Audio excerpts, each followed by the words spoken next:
Hello everyone, ভিডঙ্কর.com ওয়েবসাইটে তোমাদের সবাইকে স্বাগত জানাই। আমি সৌরভ দে, তোমাদের ম্যাথ টিউটর। এখানে তোমাদের সঙ্গে যে প্রশ্নটি নিয়ে আলোচনা করব, দেখো আমাদের এখানে এফ অফ থিটা একটি নির্ণায়ক দেওয়া আছে, ঠিক আছে, যার মধ্যে সমস্ত যে টার্মগুলো সেগুলো থিটার উপরে নির্ভরশীল। তো আমাদেরকে লাস্টে F of pi by six, অর্থাৎ এইখানের এই যে থিটা, তাতে যদি পাই বাই সিক্স বসিয়ে দেওয়া হয় তাহলে এর ভ্যালু কত হবে নির্ণয় করতে হবে। তো আমরা প্রথমে কি করব, এই যে এফ অফ থিটা যে নির্ণায়কটি দেওয়া আছে এটাকে প্রথমে ক্যালকুলেট করে নেব। ঠিক আছে, এটাকে মানে এই নির্ণায়কটাকে আমরা ভেঙে নেব আগে অ্যাকচুয়ালি। তো দেখো, নির্ণায়কটাকে আমরা যদি প্রথম সারির সাপেক্ষে ভেঙে নিই, প্রথম সারির সাপেক্ষে, তাহলে প্রথম আমরা কত পাবো, কস স্কয়ার থিটা, এবং সেক্ষেত্রে গুণ প্রথমে এইটা গুণ হবে, অর্থাৎ আমরা এখান থেকে পাবো 0, তারপরে একটা মাইনাস সাইন থাকবে, এবং গুণ হবে কোনটা, minus cos theta into cos theta, মানে কত, মাইনাস কস স্কয়ার থিটা। তো দেখো অলরেডি এখানে একটা মাইনাস সাইন ছিল, আবার আমরা পাচ্ছি মাইনাস কস স্কয়ার থিটা, সেই কারণে এটা প্লাস হয়ে যাবে, এবং এখানে আমরা পেয়ে যাব কত, কস স্কয়ার থিটা।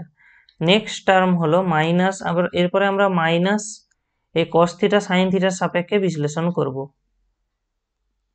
তাহলে এখান থেকে বিশ্লেষণ করলে দেখো, প্রথমে এই কস থিটা সাইন থিটার সঙ্গে এই জিরোর গুণ হবে, মানে আমরা অ্যাকচুয়ালি এখান থেকে ফার্স্টে 0 পাবো, এবং নেক্সট মাইনাস সাইন থাকবে, এবং গুণ হবে কার না, এই সাইন থিটা এবং কস থিটার, অর্থাৎ এখান থেকে আমরা পাচ্ছি minus sine theta into cos theta, এবং লাস্টে আমরা এই মাইনাস সাইন থিটা ওর রেসপেক্টে আমরা এটাকে নির্ণায়কটাকে ভাঙবো। তাহলে দেখো ওর সাপেক্ষে প্রথমে এইটা গুণ হবে কোনাকুনি, তাহলে এটা গুণ হলে আমরা কত পাবো, দেখো minus cos square theta minus cos square theta sine theta, এবং তারপরে এদের কোনাকুনি গুণ হবে, অর্থাৎ আমরা এখান থেকে পেয়ে যাব মাইনাস সাইন কিউব থিটা। ঠিক আছে, তো আলটিমেটলি আমাদের এটাকে একটু সিম্পলিফাই করে নিই। তো দেখো এই অংশটা থেকে আমরা তো শুধুমাত্র পাচ্ছি কস স্কয়ার থিটা, তাহলে কস স্কয়ার থিটা আর এটা কস স্কয়ার থিটা, তাহলে এরা আমরা এখান থেকে পেয়ে যাব কত, কস টু দি পাওয়ার 4 থিটা। আচ্ছা, এই অংশটা থেকে দেখো এই মাইনাস এবং এই মাইনাস মিলে প্লাস হয়ে যাবে, আর এখানে আছে কস থিটা সাইন থিটা, আবার এখানেও আছে কস থিটা সাইন থিটা, তো আলটিমেটলি আমরা এখান থেকে কত পেয়ে যাব, কস square theta into sine square theta. Next term দেখো, যখন এইখানে গুণ হবে এই মাইনাস এবং এই মাইনাসের জন্য এখানে একটা প্লাস আসবে, এবং গুণ হলে দেখো কস স্কয়ার থিটাটা কস স্কয়ার থিটা থাকলো, কিন্তু এখানে একটা সাইন থিটা এখানে একটা সাইন থিটার জন্য আমরা গুণ হয়ে এখান থেকে একটা পেয়ে যাব কত, সাইন স্কয়ার থিটা, এবং লাস্টে এই মাইনাস আর এই মাইনাসের জন্য তো প্লাস হচ্ছে, তার উপর সাইন থিটার সঙ্গে সাইন কিউব থিটার গুণ হওয়ার জন্য আমরা এখান থেকে পেয়ে যাব sine sine to the power 4 theta. তাহলে এইটা হয়ে গেল আমাদের এই নির্ণায়ক বা ডিটারমিনেন্টের ভ্যালু। এরপরে আমাদের কাজ কি হবে, দেখো এরপরে আমাদের যে মেন কাজ সেটা হলো ওই এফ, মানে এটা তো এফ অফ থিটা, অর্থাৎ এই যে ভ্যালুগুলো এগুলো দেখো থিটার ভ্যালুর উপর নির্ভরশীল, অর্থাৎ থিটার বিভিন্ন মানের জন্য মান চেঞ্জ হবে। তো আমাদেরকে এখানে নির্ণয় করতে বলা হচ্ছে, দেখো F of pi by six. তার মানে কি, তার মানে হলো আমরা যত জায়গায় থিটা রয়েছে তার জায়গায় পাই বাই সিক্স পুট করব।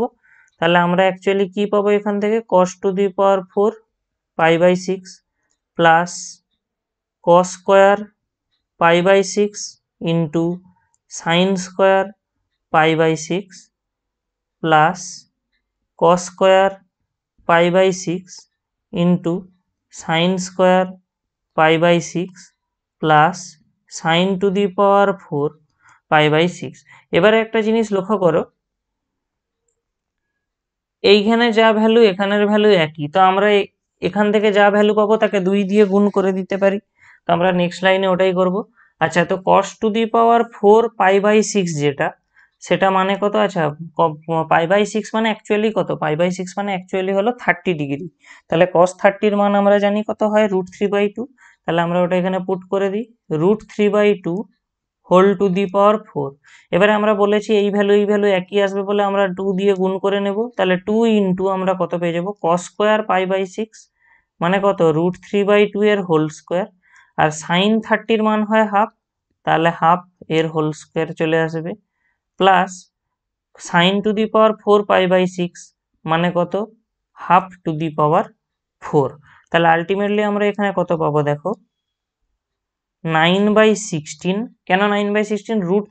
√3 টু দি পাওয়ার 4 মানে কি 4 বার √3 গুণ, তাহলে 4 বার √3 গুণ করলে দেখো 2 বার √3 গুণ করলে 3 হয়, তাহলে 4 বার √3 গুণ করলে আসবে 3 × 3 মানে 9। একইভাবে 2 টু দি পাওয়ার 4 এর মান 16, সেই কারণে এই পার্টটা এলো।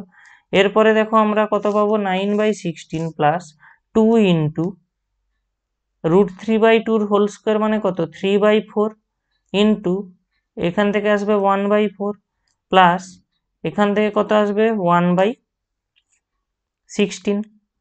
তো দেখো এই 9/16 এবং এখানের এই 1/16 এদেরকে যদি আমরা আচ্ছা এখানে অ্যাড না করে আমরা এই অংশটাকে সিম্পলিফাই করি, তাহলে কি পাবো দেখো 9/16 প্লাস এখানে এরা গুণ হয়ে যাবে 6, আর নিচে এই 4 আর 4 গুণ হয়ে গেলে 16 প্লাস 1/16। তাহলে দেখো অলরেডি আমাদের এখানে যে লসাগু আসবে 16 এবং হরের লবে অংশে যোগ হয়ে যাবে 9 প্লাস 6 প্লাস 1, তাহলে আলটিমেটলি আমরা কত পাচ্ছি 16/16 মানে 1। তো আমাদের এখানে এফ অফ পাই/6 এর যে ভ্যালুটা নির্ণয় করতে বলা হয়েছিল ওটা হলো 1। vidonka.com ওয়েবসাইটে ম্যাথটি দেখার জন্য তোমাদেরকে অসংখ্য ধন্যবাদ জানাই। এরকমই নানা প্রশ্ন এবং তাদের সমাধানের জন্য তোমরা আমাদের ওয়েবসাইটটি ভিজিট করো।